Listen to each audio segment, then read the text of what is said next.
The unity of Raila Odinga and William Samoei Ruto in the name of broad-based government has a long history. There are things I would wish to let you know. William Samoei Ruto, Musalia Mudavadi, Raila Odinga, Kalonzo Musyoka, Uhuru Muigai Kenyatta. They are people whom we call political cousins, and that is where it originates.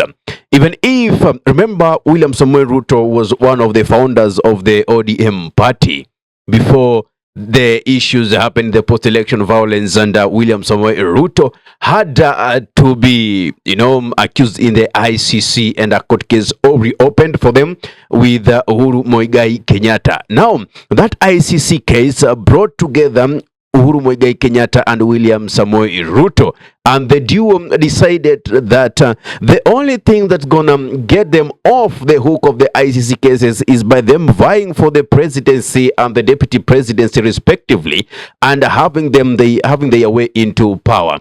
Through that, they could manipulate witnesses, they could make witnesses disappear, allegedly. And that's how the cases got thrown out, because there was no sufficient evidence to associate them with the claims that were made against them by that specific time. Now, fast forwarding, we have them come in the second term, and Raila Odinga always has his way. They try to play so hard in their first term in the Uhuru's regime with William Samoei Ruto's government. But then a rumor came that the two were falling apart. But again, they keep insisting, no, our party Jubilee is very intact. Nothing is wrong with it. And, they do say rumors spread like a bushfire. And there's a saying in Swahili that where there is smoke, there has to be fire, because smoke doesn't just come without fire. And actually, it was realized by then Uhuru Muigai Kenyatta and Raila Odinga were negotiating. And later on, there came the famous handshake. After the handshake, then it became evidently that there were two groups. There were people who were pro the deputy president then, who was William Samoei Ruto, and there were those who were pro-government run by Uhuru Muigai Kenyatta, and those who were also pro-Raila Odinga. So Raila Odinga joined with Uhuru Muigai Kenyatta, sanitized him, and now those who were supporting Raila Odinga and were against Uhuru now decided and said, Uhuru, wewe ndiyo rais. Uhuru, you are the president. Simply because Raila Odinga brought his fanatical base to Uhuru Kenyatta. What was to be there in return? After the handshake, we understand the deal of supplying gases, a lot of tenders that were at the hands of Raila Odinga. Therefore, I would like to tell you that in politics, always know this thing. We have no permanent enemies, we have no permanent friends. But what Uhuru didn't do, Uhuru did not impeach William Samoei Ruto. Later on, Ruto vies for presidency against Raila Odinga, who had the backing of the state.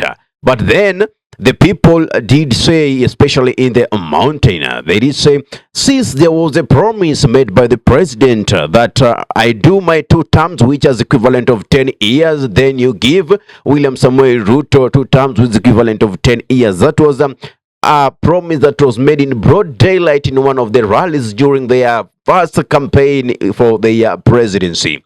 And now it was time to pay the debt. And the person who was actually driving this narrative was none other than our former deputy president Rigathi Gachagua. Then during the campaigns, they said that they, the people of the mountain, are people who like to pay debts. They want to be debt-free. And that is exactly what they did.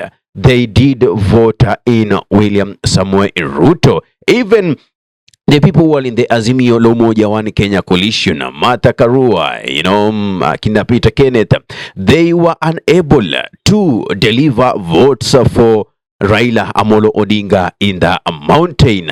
Unlike what Rigathi Gachagua did, the mountain was moving with him, and they delivered the mountains with huge votes to William Samoei Ruto, and that is how William Samoei Ruto ascended into a presidency. Now, fast forwarding, there come the Sufuria movement, when the commodities of prices were so high. But then, as much as by then the people were blaming the regime of Ruto, then I wouldn't blame Ruto, because it was just a few months after they had gotten into power. Remember, they told us that the public coffers were empty. Uhuru and the cronies had already looted everything, and the treasury had nothing. Therefore, it will cost them more time to make sure that they reduce the commodities of the prices down, which they did in terms of unga. But then again, there were these so immense demonstrations, loss of lives were witnessed, you understand. Some people were being abducted, not known where they were, some found dead, some found alive. But remember, there was a promise that was made by Ruto before he ascended into power, that never again shall we witness extrajudicial killings. Shall we witness state-sanctioned abductions? That was the key word. And the economy model that was to work in favor of the people was the bottom-up economy, which was so favorable to quote-unquote Mama Mboga and watu ya boda boda, meaning the middle class going down. And there will be that trickle-down effect where money will be coming from the top, coming downwards, and the economy will be balanced. Unfortunately, that is not what we see. So after the Sufuria movement, we have so much maandamano, and now we have negotiations, and the NADCO report, and the committee is the NADCO committee is formed from the side of the Ruto's regime and the side of the opposition led by Raila Odinga, then Azimio la Umoja One Kenya Alliance. A committee is formed, they discuss, and they come up with a NADCO report, which they insist should be implemented. So it takes a long time for it to be implemented. Among it, we understand that in the manifesto, Ruto had already said that they will form the official opposition office, such that the number 2 is not left out, but has an office, so that he could continue with his task of oversighting the government, keeping checks and balances to the government. Unfortunately, turn of events come to whereby the economy becomes very difficult. The time that you told people to give you 2 years was now too much, and the economy, Ruto came in with SHIF, systems that are not working. The education system was crumbling down, the agricultural sector, the health sector, everything was coming down. Then there come a revolution of the Gen Zs.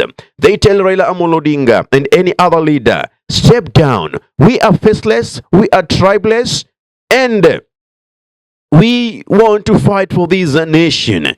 Occupy parliament, occupy state house. Ruto must go. And then it was Ruto, including his deputy president.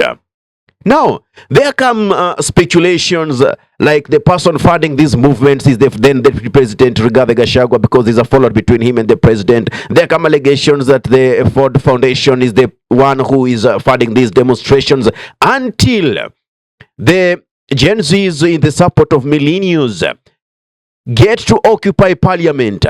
Members of parliament run helter-skelterly. They had seen the soul of death coming towards them. It is then that the sad moment occurred in the nation of Kenya, a movement that was meant to liberate the nation. Our brothers and sisters were shot in cold blood, were murdered. Up to date, akina Mark, up to date, no justice has been accorded to those families. But instead, what happens? We have Raila Odinga stepping into the government, having discussions with William Samoei Ruto, and now we have what we call the broad-based government. And then Gachagua starts to be sidelined. An impeachment motion comes. He is ousted. It goes to the members of parliament in the National Assembly. They vote for ousting Gachagua. It goes to the next step in the Senate. They uphold the impeachment. They go to the court. The courts also decide to uphold the decision. So Rigathi Gachagua is thrown out, and the then Interior CS Kithure Kindiki becomes the preferable candidate and is vetted, and then, given that seat of the deputy president, appointed, because not elected, appointed. At the end of the day, we now see the opportunists here, Raila Odinga, and we see someone who doesn't keep friends, William Samoei Ruto, somebody who uses you and dispenses you when it is necessary for his survival, somebody who cannot move within the tide, but rather dine with the enemy for his existence, other than maintaining a friend and struggle with the sheep. With the sheep here meaning the government. Now, they do say it will only take 2 weeks and the issue of Gachagua will be dead. It's now over a year and some months, and Gachagua is becoming a thorn on the flesh of William Samoei Ruto. He has swept clean the mountain, and William Samoei Ruto has lost popularity in the mountain. Now, just like then, the supporters of Raila Odinga did say, Uhuru, wewe ndio rais. Now they are saying, Ruto kumi tena. So, we even have leaders who openly say that they do not see any problem with this regime, since the ODM has had their members in the cabinet. We are talking about Opiyo Wandayi in the energy. We are talking about Wycliffe Wangatio Paranya in the cooperatives, Ali Hassan Joho in the mining and blue economy. We also have John Mbadi in the treasury. Very key positions in government. Raila is fielded for the AU. See, chairperson seat, he fails. Comes back and is given the key positions in the parliamentary committee, while others such as Ndindi Nyoro lose their seats in the budgetary committee. What does this show you? The Azimio, and to be very specific, the ODM, used the venue provided by the Gen Z's revolution to come and implement and insist on the implementation of the NADCO report for their own benefit. They are fighting for their own stomachs. They are tumbocrats. So, some dog was barking because it was full. And now it was time for it to serve the master. The other day, Aladwa was speaking vehemently about how Ruto should be elected again in 2027, as he has outperformed all the presidents that have existed in this nation. You know, if something is working, just like P.L. Lumumba says, you don't need to come and convince people that the system is working. They should see it. If the economy is stable, we are going to feel it in our pockets. And that is the kind of leadership that we have as Kenyans. Next time, as we vote, make sure we vote wisely. If you haven't acquired your ID, kindly register for it, such that when the IBC commissioners will be appointed, you'll be able to register as a voter And we make sure that we take these old cronies who are just about their stomachs and implementing the imperialists' vices in our nation. We show them that we can stand for this great nation. I don't know what's your thought on this. Give me your comment in the comment section. If you're watching from my YouTube channel, kindly subscribe and press notification button. So anytime that we are live or we upload content of this nature, you'll be the very first person to be notified. Ahmed Halif is my name for the unscripted talks here in DURB Radio. Assalamu alaikum wa rahmatullahi wa barakatuhu. Ramadan Kareem, Swaum Makbul. Kwa timba kali za Afrika, DURB Radio ndio mpango mzima.